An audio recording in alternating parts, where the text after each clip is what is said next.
Bueno. Buenos días, hermanos.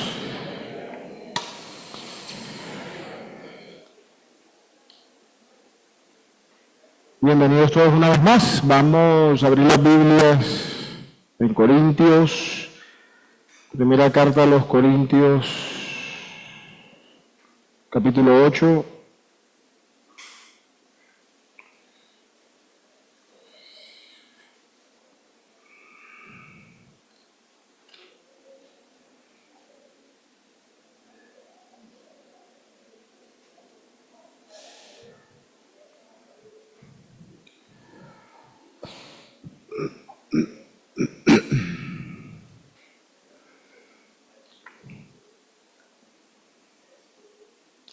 Primera de Corintios 8, desde el versículo 1, dice así la palabra del Señor.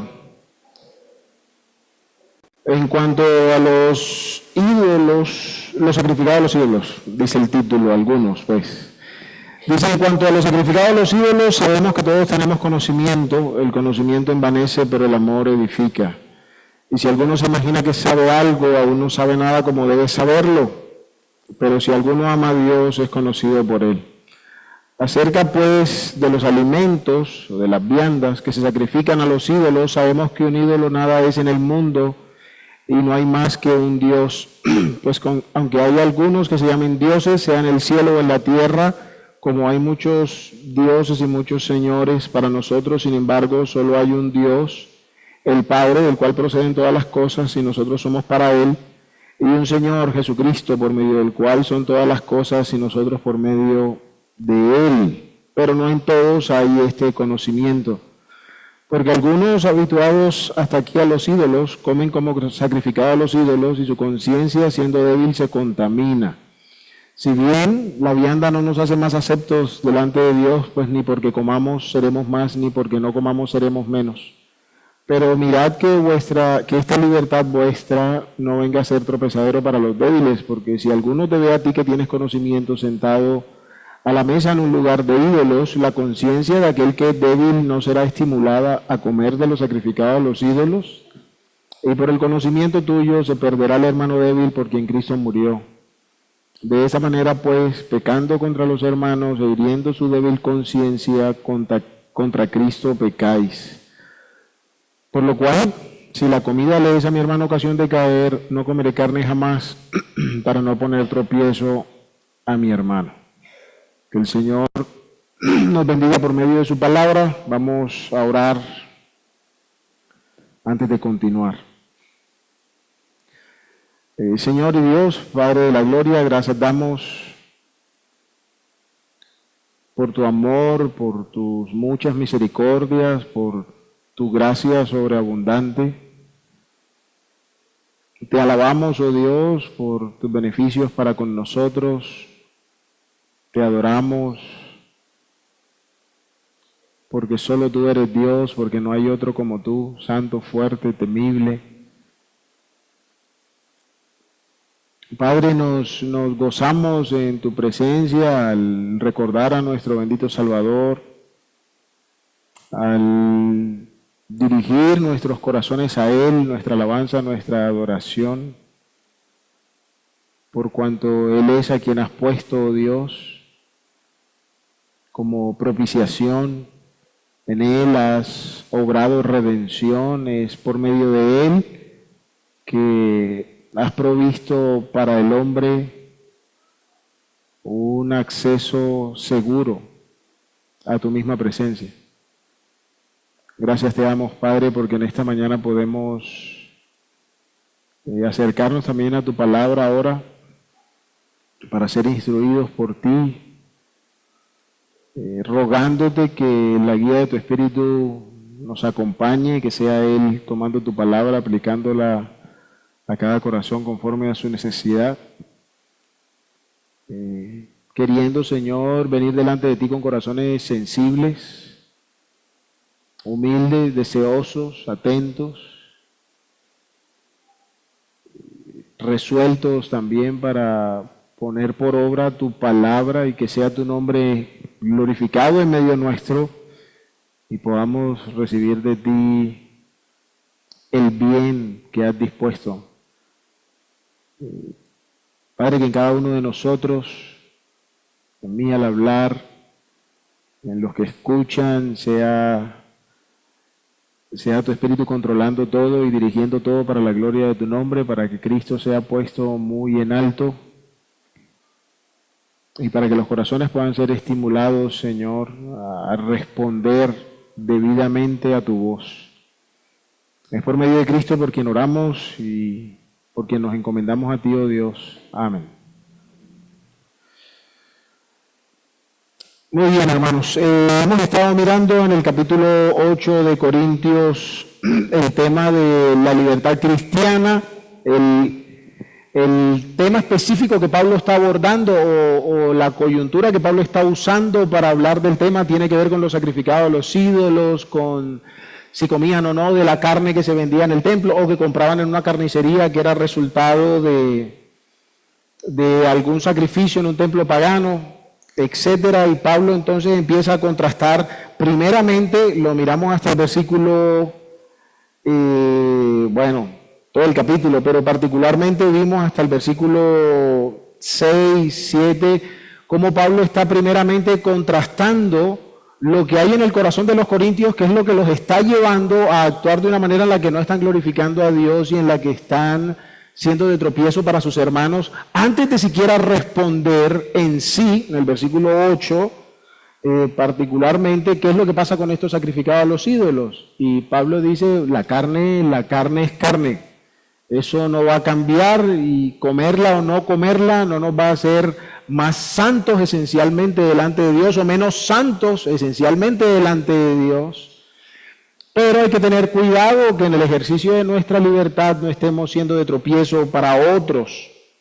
Quedamos en versículo 10, la última vez, donde Pablo está utilizando un ejemplo que parece retratar lo que realmente estaba sucediendo en medio de los corintios, y era que estos ya no era que compraban carne, sino que terminaban en el templo, en medio del culto pagano, participando de estas comidas.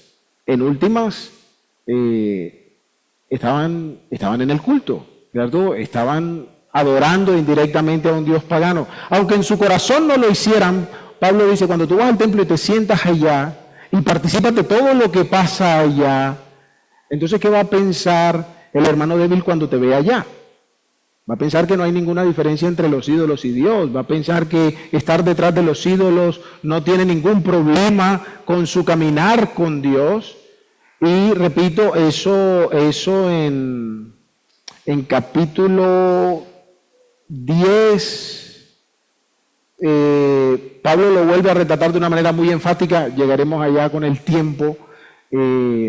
Repito que nos da para pensar que era lo que estaba pasando en medio del pueblo corintio. Ya no era solo un tema de que compraban o comían una carne que sabían que había sido sacrificada al ídolo, sino que estaban en medio de los festines, en los templos de ídolos, comiendo con el pretexto de que no, hermano, el ídolo nada es.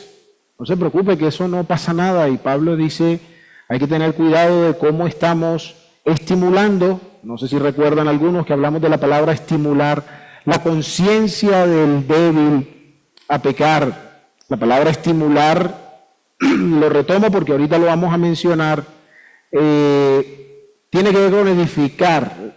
La palabra lo que quiere comunicar es que activamente estaban empujando al hermano a violentar su conciencia o a tener actitudes o comportamientos que no glorificaban al Señor. Entonces vamos a continuar del versículo 11 en esta mañana, donde leemos, por tu conocimiento, por el conocimiento tuyo, se perderá el hermano débil por quien Cristo murió. Entonces Pablo dice ahora, por tu conocimiento, y muy seguramente la intención de esta expresión es la ironía. Es decir, Pablo realmente no está atacando o no está diciendo que una persona se pierde básicamente por lo que otro sabe. ¿Sí me explico? Porque pareciera que eso dijera, por tu conocimiento el otro se pierde. Pero Pablo lo que está apuntando son las actitudes de este que dice que conoce algo. Recuerden versículo 2. Si no, miramos brevemente versículo 2. Si alguien cree que sabe algo, todavía realmente no sabe cómo debe saberlo. Es decir, no quiere decir eso que entonces nunca podemos estar seguros de lo que sabemos. No. Pero el que usa lo que sabe como un pretexto para dañar a otro, entonces Pablo dice, realmente no sabes nada, no sabes para qué es el conocimiento, ni la dirección en la que el conocimiento debería llevarte, el verdadero conocimiento de Dios. Entonces muy probablemente Pablo está usando de la ironía aquí para decir, mira, por tu conocimiento el hermano se va a perder.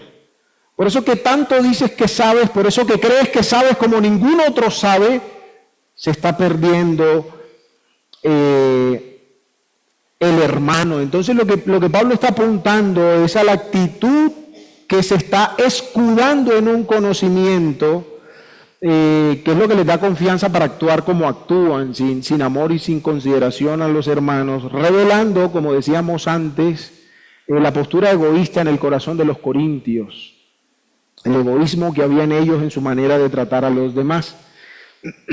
Y de pronto es bueno recalcar, hermanos, retomar, recordar que el conocimiento que tienen es cierto. Recuerden que eso lo mencionamos atrás. Es decir, el ídolo nada es. Y como Pablo ha dicho antes, el comer de la carne que quedó de un sacrificio por allá ni me hace idólatra ni me hace santo. Es comida. La comida esencialmente es eso, no tiene un carácter moral. Pero, repito, otra vez, el problema no es lo que sabían, sino las actitudes que estaban tomando a la luz de lo que sabían. Pero, lo mencionamos por allá en versículo 7,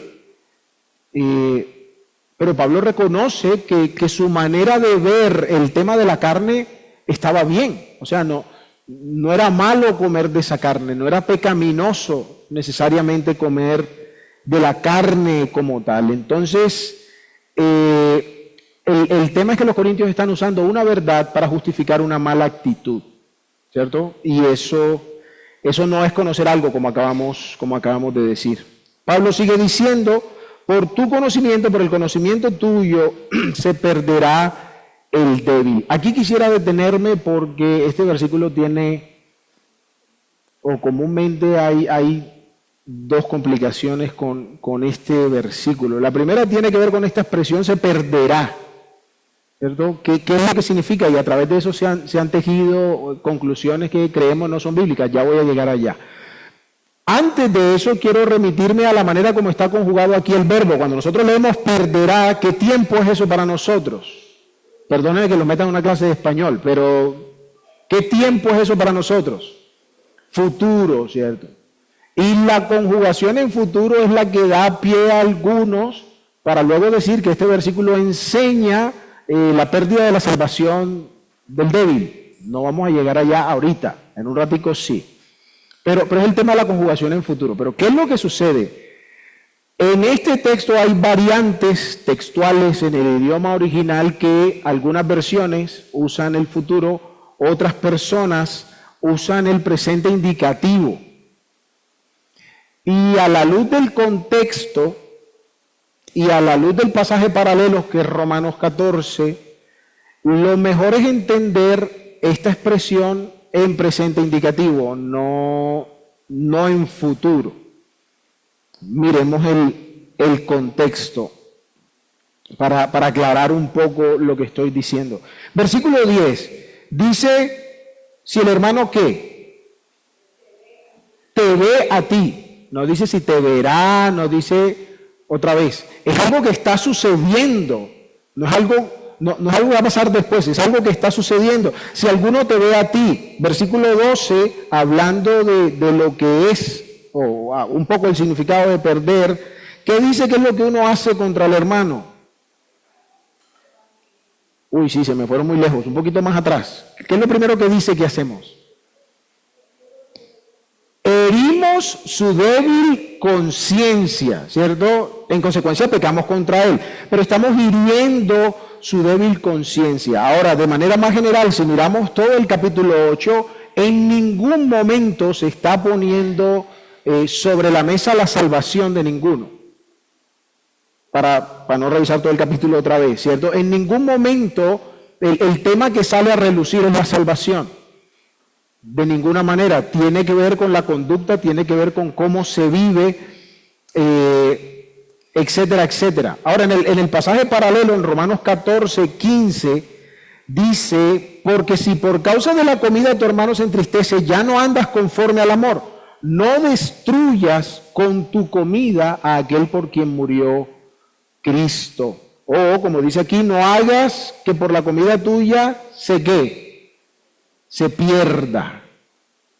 Y la conjugación ahí es presente indicativo. Entonces, en los lugares donde se habla de esto y en el contexto de lo que está pasando aquí en Corintios, la idea es que este acto de perderse, ya hablaremos de lo que significa, pero este acto de perderse tiene que ver con algo que ya está pasando. Cuando yo hiero la conciencia de mi hermano débil, lo estoy inclinando a perderse. ¿Sí me hago entender o no? No es algo que va a pasar quién sabe cuándo en el futuro. No, las acciones que tomamos haciendo mal uso de la libertad cristiana perjudican ahora, en este momento, la vida del hermano débil.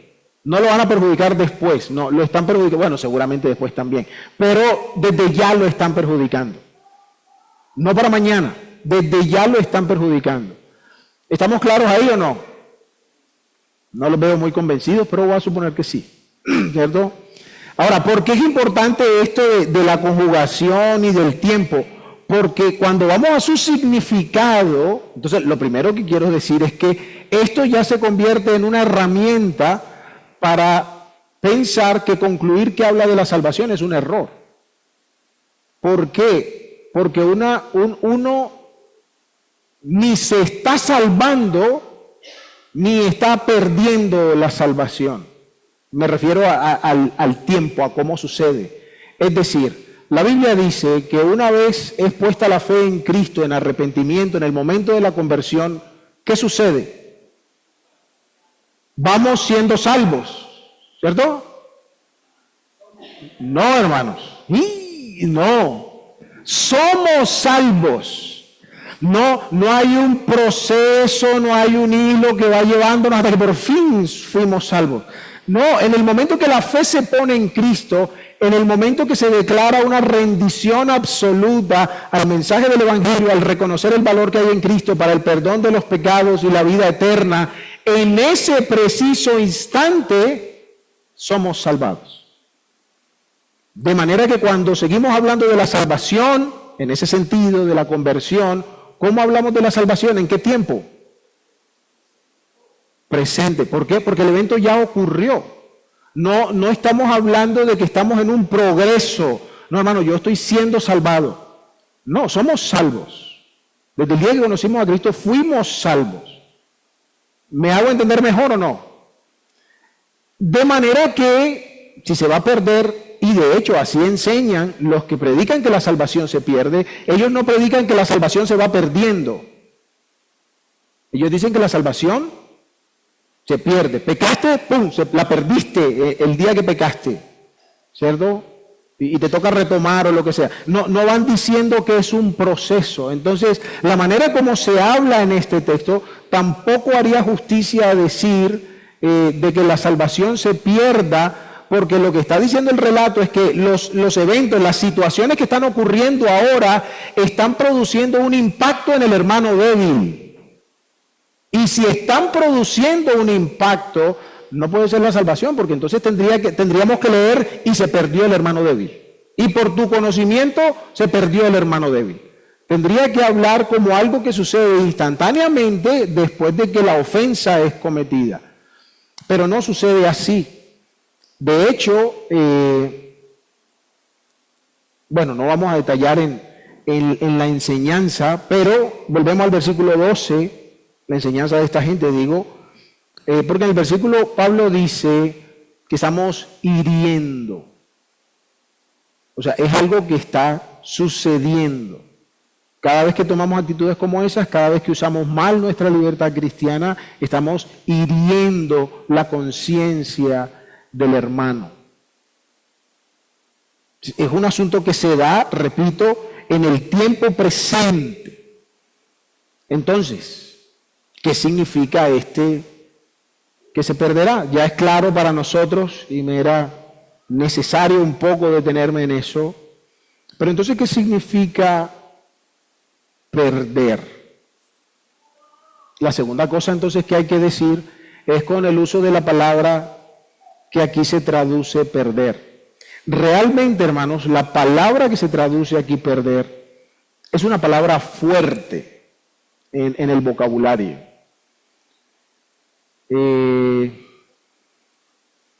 Bueno, de hecho, por aquí tengo en la Biblia textual, dice: entonces por tu conocimiento se echa a perder el hermano débil.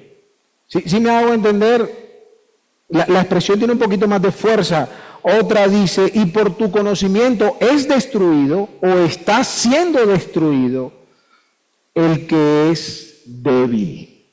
Ahora, esta palabra, cuando ustedes revisan todos los lugares donde aparece en la Escritura, tiene un rango amplio de usos. Habla de la muerte, habla de la destrucción irreversible de algo o de alguien.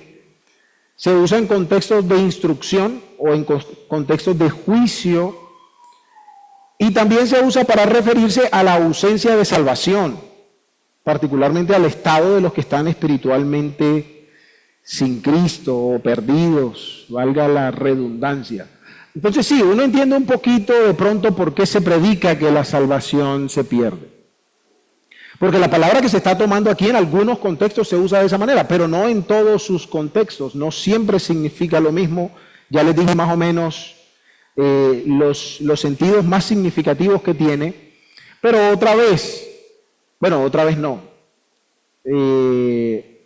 Digo otra vez porque con algunos hemos hablado del tema, pero dice una de las reglas de la hermenéutica, y aún no necesariamente hermenéutica bíblica, en el lenguaje en general, el sentido de una palabra está determinado primariamente por el contexto, no por su etimología. Es decir, la etimología es una ciencia que estudia de dónde vienen las palabras y qué es lo que originalmente significaban y lo que sea. Bueno, cuando uno interpreta un mensaje, cuando uno está entendiendo un mensaje de alguien, las palabras toman sentido en función de lo que ese alguien está diciendo ahí, ¿cierto? Porque, qué sé yo, qué expresión uso que sea un poco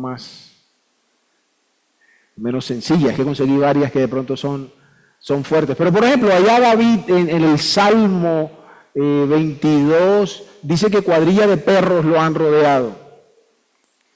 Y en el contexto del Salmo, claramente esos perros no se refiere a los animalitos. Se refiere a gente que ha sido hostil contra él, a enemigos. ¿Me hago entender? Entonces, cuando leemos, le damos el sentido a la palabra que se usa, no vamos a enfocarnos en los caninos, porque de pronto ya lo que dice no tiene mucho sentido. Aquí entonces, otra vez, ya dijimos que el verbo perder no puede tener con salvación, porque en ninguna parte del contexto se habla de salvación, en ningún lugar. De hecho, si vamos al versículo 13, Pablo dice que él haría buen uso de su libertad cristiana. ¿Con qué fin? Para no poner tropiezo o para no hacer pecar al hermano. Pablo no dice: yo no lo voy a hacer para que el hermano no se vaya para el infierno. De eso no es de lo que está hablando. Está hablando de lo que hemos mencionado antes, de cómo la influencia de la conducta de uno puede motivar a otro a pecar. Entonces, en últimas, el tema no tiene que ver con salvación.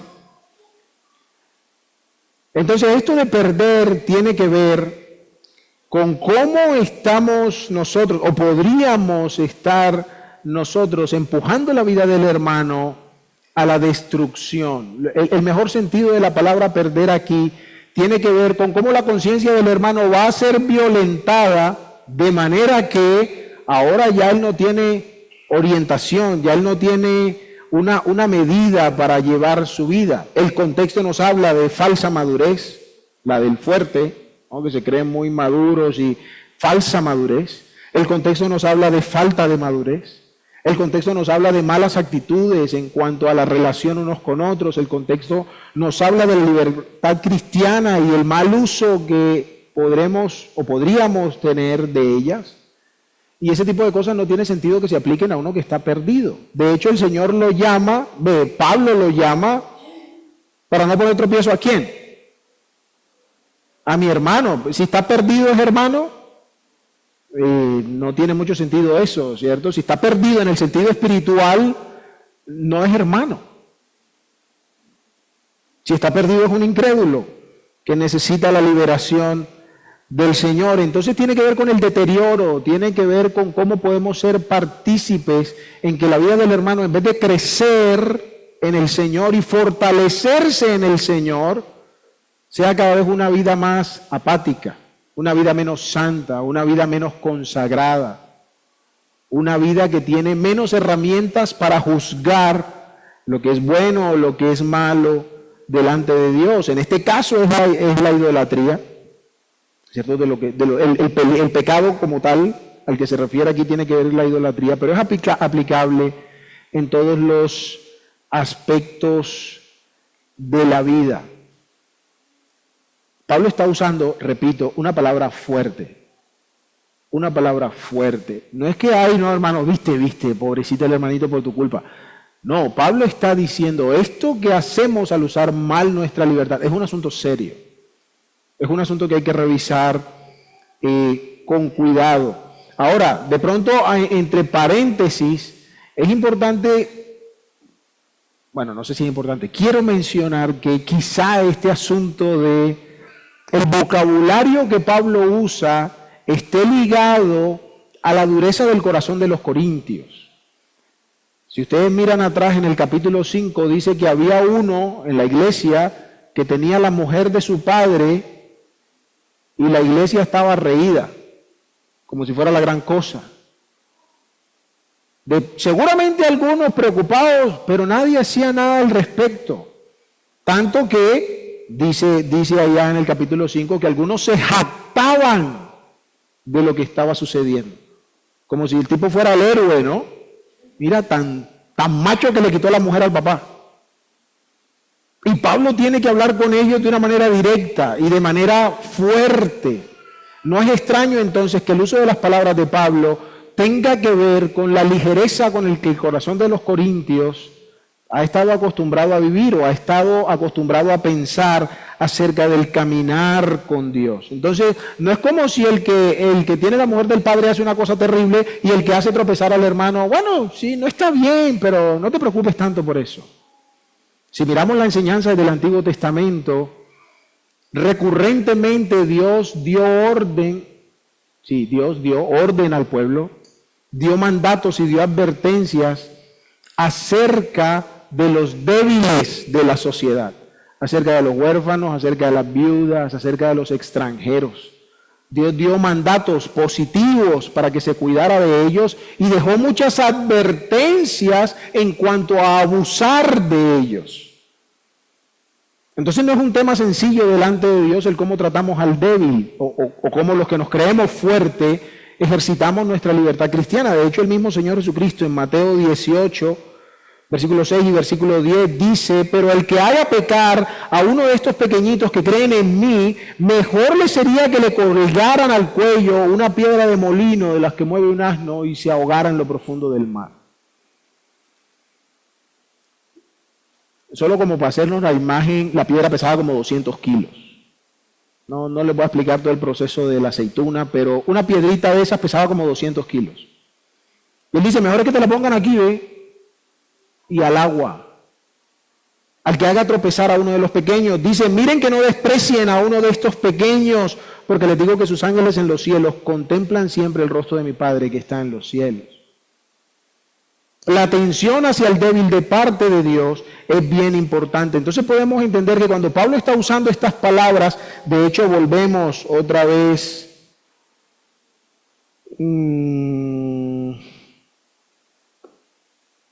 está? Perdón, versículo 10. A que su conciencia será estimulada. Estas palabras parecen hacer contraste. Estimular la conciencia del hermano a pecar, que el hermano se pueda perder, o que el hermano se está perdiendo por causa del estímulo que nosotros le estamos dando, y contrastan con la frase final de este versículo 11, el hermano por quien Cristo murió. El hermano por quien Cristo murió. El apóstol está haciéndoles ver que con esta actitud están edificando mal y en consecuencia están destruyendo al hermano por su dureza y por su falta de amor, cuando Cristo mismo se entregó hasta la muerte por ese hermano. ¿Sí ven el contraste de destruir, de estimular la vida del hermano al pecado? Y pareciera que a nadie le importa, pero del otro lado Pablo dice, bueno, pero ese hermanito de allí es este por el que Cristo también entregó su vida en el Calvario. Entonces, ¿cómo es posible que podamos tener actitudes semejantes contra el hermano? De hecho, versículo 12, Pablo va un paso más allá al decir, o al confrontar no solo la actitud de los corintios frente al hermano débil, sino a identificar al hermano débil con Cristo mismo. Todos los que somos hijos de Dios, estamos revestidos de Cristo. Y nuestra identidad está en Él. Pero parece que a los corintios se les olvidaba que los otros también eran salvos, ¿no? Y que la identidad de ellos también estaba en Cristo. Entonces Pablo dice, mira, este hermano débil está tan en Cristo que cuando tú pecas contra él, ¿qué? Pues contra Cristo estás pecando. O sea, no es un tema de, ay, el hermanito tiene que aprenda. No, es que así estás tratando a Cristo. Es que cuando menosprecias la vida del hermano débil, ¿a quién estás menospreciando? A Cristo. Es lo que Pablo les retrata a los corintios. Miren cómo sus actitudes, su falsa de amor, su confianza en el conocimiento los está llevando a tomar una postura en la que no están considerando ¿a quién? No al hermano débil. ¿A quién no están considerando? A Cristo mismo. A Cristo mismo. Tú dices, no, aquí en el Señor, yo para la gloria del Señor, yo hago esto y de malas los demás. Cuidado, porque es que esos demás también son de Cristo. Por ellos también Cristo pagó. Entonces no pueden, le dice Pablo a los corintios, tener una actitud tan despreocupada respecto a cómo tratan con el hermano débil. Entonces confirmamos que esto de perder claramente no tiene que ver con salvación, porque si el hermano débil está siendo identificado con Cristo, entonces el tema no es su salvación, porque está en Cristo y todo el que está en Cristo, nueva criatura es. El tema entonces es cómo incitamos o podríamos estar incitando el corazón del hermano a corromper su conciencia y a estorbarlo de crecer adecuadamente en el conocimiento de Dios. Que es de lo que Pablo ha estado hablando anteriormente. Versículo 12 otra vez. De esta manera pues pecando contra los hermanos e hiriendo su débil conciencia, contra Cristo pecáis. Y la palabra aquí herir significa golpear vigorosamente. Con el puño, con una vara, con lo que sea. El punto es golpear vigorosamente. De pronto algunos recuerdan cuando el papá agarraba el cable y con todo lo que tenía en el brazo le hacía, ¿no? A las piernitas o algo. Bueno, esa es más o menos la imagen. No estoy diciendo que esa imagen sea buena, pero esa es la imagen. estamos golpeando vigorosamente la conciencia del hermano, de tal manera que la violente, de tal manera que vaya en contra de su conciencia. Y hermanos, si vulneramos la conciencia de alguien, estamos despojándolo de todo sentido de orientación.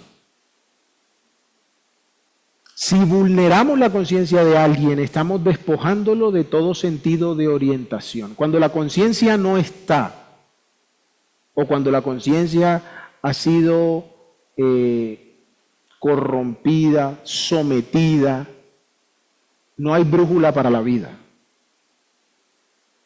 Eso lo pueden leer en Romanos 1. Cuando la conciencia de estos hombres llega a un estado tal, cuando ya no sirve para nada, y se entregan a lo que se les antoje. Es lo que sucede en nuestros días. Es el esfuerzo del mundo hoy. Doblegar la conciencia, someter la conciencia de los hombres. Y no digo de los cristianos, que tristemente también. Pero digo la conciencia de la sociedad, de manera que ellos puedan dirigir a la sociedad a su antojo. Y nos estamos dando cuenta que esa dirección está como terrible, ¿cierto? Pero eso es lo que pasa cuando la conciencia es vulnerada. Eso es lo que pasa cuando la conciencia es golpeada hasta ser sometida. No hay orientación. No hay un sentido de dirección. Y Pablo dice, esto es serio. Hiriendo su débil conciencia, estamos pecando contra Cristo. Y termina Pablo en el versículo 13 diciendo que, usando su ejemplo, que si por la comida él va a hacer que su hermano peque, entonces él no va a comer carne jamás. Y con esta frase Pablo resalta el contraste que viene haciendo entre la confianza en el conocimiento y la verdadera manifestación del amor bíblico en el ejercicio de la libertad cristiana.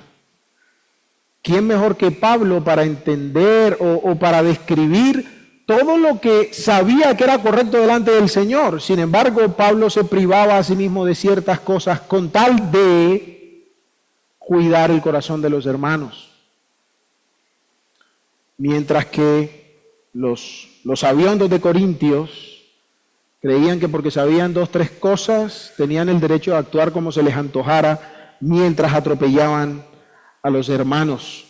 Desde el verdadero conocimiento de Cristo, el amor me lleva a una libre renuncia de mis derechos y mis libertades, no a una exigencia de los mismos. Todo por el bien y la edificación de los hermanos, por aquellos que, aunque sé que a veces hacen cosas raras, por ellos también murió Cristo. Ellos también están aprendiendo como yo. Ellos también están siendo llevados a la semejanza del carácter con Cristo, así como yo. Y si el Señor ha procurado el bien de los débiles, ¿quién soy yo para no procurarlo? Entonces, algunas conclusiones y reflexiones finales. Bueno, finales de este capítulo. Recuerden que de 8 al 10 Pablo está abordando este tema. Y en el capítulo 9 él va a continuar desde una perspectiva diferente, pero va a continuar hablando de la libertad cristiana. Pero hasta este momento entonces recordemos que no es que el conocimiento nos sirva o sea secundario, el asunto es que un verdadero conocimiento de Dios nos va a llevar al amor. Tiene que llevarnos al amor. El tema no es no conocer.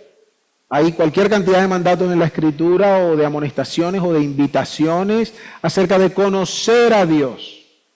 Pero el conocimiento de Dios va a traducirse en un carácter transformado, no en una mente intelectual informada. Va a evidenciarse en un carácter transformado, no en el mero hecho de saber cosas, de tal manera que el conocimiento, según Pablo está diciendo aquí, debe usarse o aplicarse en amor y para edificación. Tres declaraciones que es importante a la luz de lo que hemos estado mirando. 1, la conciencia débil o mal informada restringe la libertad cristiana. ¿Y qué necesita? Crecer en el conocimiento de Dios. Es decir, eso lo vimos a lo largo del capítulo 8. La conciencia débil o mal informada, restringe la libertad cristiana. ¿Y qué necesita? Crecer en el conocimiento de Dios. Ahora, segunda cosa, el conocimiento sin amor abusa la libertad cristiana. El conocimiento sin amor abusa la libertad cristiana. ¿Y qué necesita? Practicar el amor por los hermanos. Necesita ejercitar el amor por los hermanos. Y tercero, la libertad cristiana puede convertirse en piedra de tropiezo. No porque ella sea para tropiezo, no, sino porque lo usamos mal, ¿no? Está claro. Pero el mal uso de la libertad cristiana es un tropiezo. ¿Y qué necesitamos para remediarlo? Bueno, ejercitar nuestra libertad cristiana dentro del contexto del carácter y la obra de Cristo, que es lo que Pablo menciona. Necesitamos ejercitar la libertad cristiana dentro del contexto y del carácter de Cristo. Entonces, la libertad cristiana no da lugar para ser pretenciosos. La libertad cristiana no da lugar para bueno, ¿cómo me explico?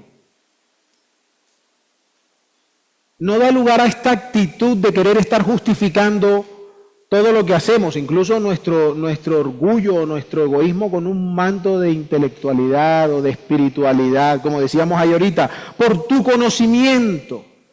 Bueno, necesitamos reconocer nuestra conducta rebelde, necesitamos ser sencillos ante la palabra del Señor, debemos dejar de estar inventando excusas para todo. Debemos recurrir con sencillez al trono de la gracia, como dice Hebreos, para recibir socorro, en vez de ceder a la tentación de llenarnos de justificaciones, muchas de ellas usando caprichosamente la Escritura. Y mencionábamos algo de eso en el pasado, no voy a profundizar, pero recuerden que mencionamos que nuestra conciencia necesita estar sujeta a la verdad, no que manipule la verdad, como posiblemente, o bueno, es lo que estamos retratando aquí de los Corintios. Es que la Biblia no dice X.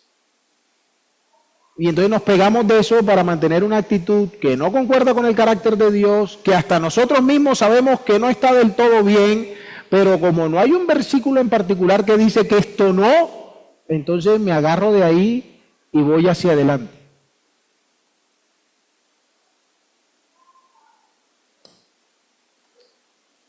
O le aplicamos la Biblia al otro de la misma manera, ¿no? Es que la Biblia dice que usted me tiene que saludar, hermano, usted me tiene que amar. Y pues sí, ¿no? La Biblia dice eso, pero ¿por qué tienes tanto énfasis en usar eso? Porque tú no quieres reconocer que tú no estás haciendo ningún esfuerzo por amar a tu hermano, entonces quieres que tu hermano haga todo el trabajo. Sí me hago entender, excusamos muchas cosas en la vida. Si de pronto algún hermano, los líderes nos corrigen o no nos saludan, no, es que no hay amor en esa iglesia, hermano.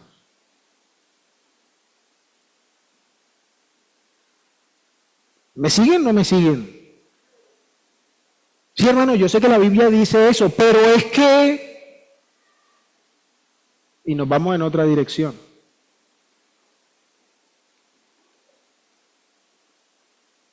Y una muy común es, hermanos, es que la Biblia dice que lo que importa es el corazón y lo que hay en el corazón. ¿Y eso es verdad o es mentira? Eso es verdad. Eso es tremenda verdad. Pero usualmente, ¿cuándo decimos eso? Cuando estamos pasando por alto 50,000 cosas más, pero no queremos que nos digan nada al respecto. Hermano, el Señor conoce mi corazón. Y sí, Él lo conoce. Y eso debería preocuparte, porque Él sí lo conoce. Hermanos, por otro lado, la libertad cristiana encuentra su mejor expresión cuando desarrollamos una visión de la vida más corporal. Es decir, cuando entendemos que todos nosotros somos un cuerpo, no varios cuerpos, que somos un cuerpo, como dice Hebreos 10, y considerémonos, ¿quiénes? Unos a otros, ¿para qué? 10:24, por favor, colócalo ahí para que me ayuden. Otra vez, y considerémonos, ¿quiénes? Unos a otros, ¿para qué? ¿Qué dijimos que estaba relacionado con la palabra estimular? Edificar. Para edificarnos unos a otros, para empujarnos unos a otros, ¿a qué?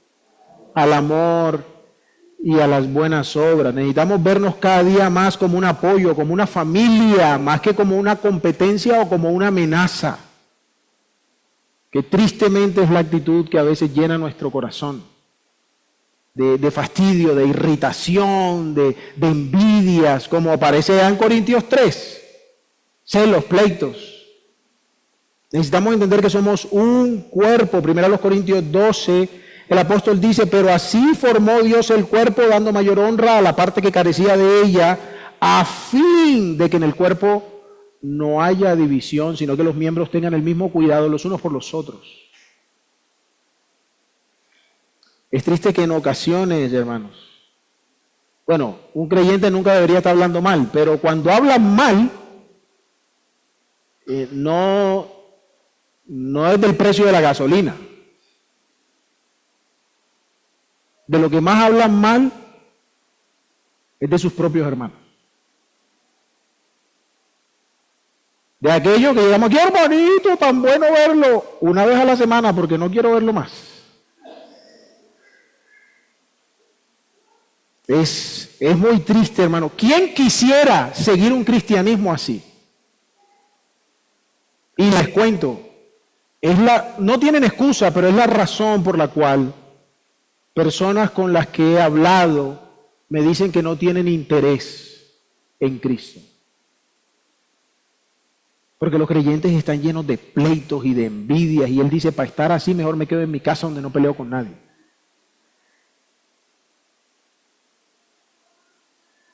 ¿Cómo podríamos pensar que el ejercicio de mi libertad cristiana no importe si estoy dando esta imagen de Cristo a los de afuera?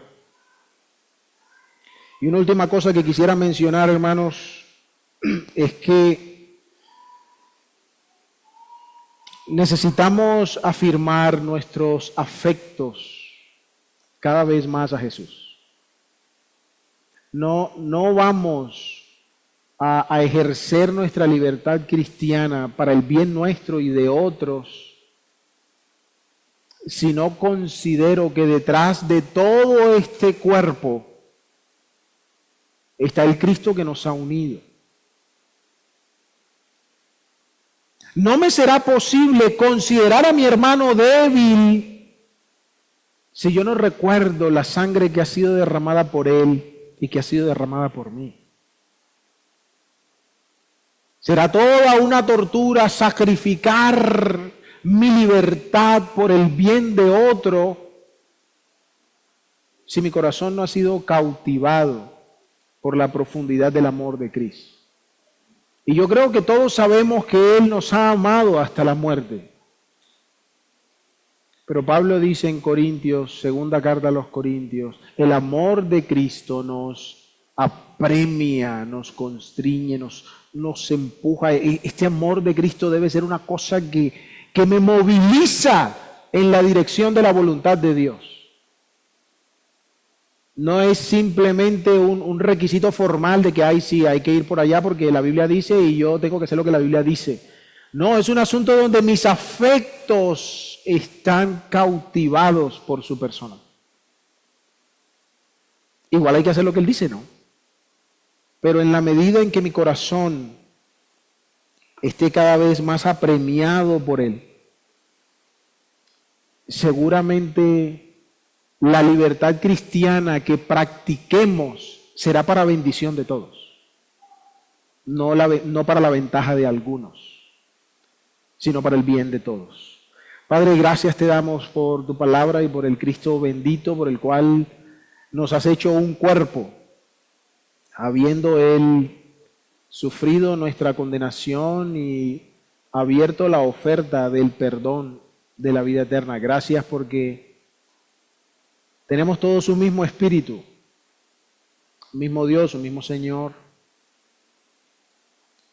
Gracias, Padre, porque cada uno de tus hijos, en mayor o en menor medida, es un reflejo de la obra que tú estás haciendo. Oh Padre, permítenos considerar a aquel que lo sufrió todo por nosotros. Padre, como se decía esta mañana, que la intención de nuestro corazón sea disfrutar de Él. Y en esa misma medida, Señor, el amor con que Él nos ha amado será canalizado por medio nuestro para nuestros hermanos, para quienes nos rodean, para los perdidos. Ayúdanos, Señor, cada día a ser una iglesia cercana a tu corazón cada día. Te damos las gracias por tu palabra y a ti nos encomendamos, oh Dios, por medio de la persona de Cristo nuestro Señor. Amén. Que el Señor diga, hermanos, predicación de la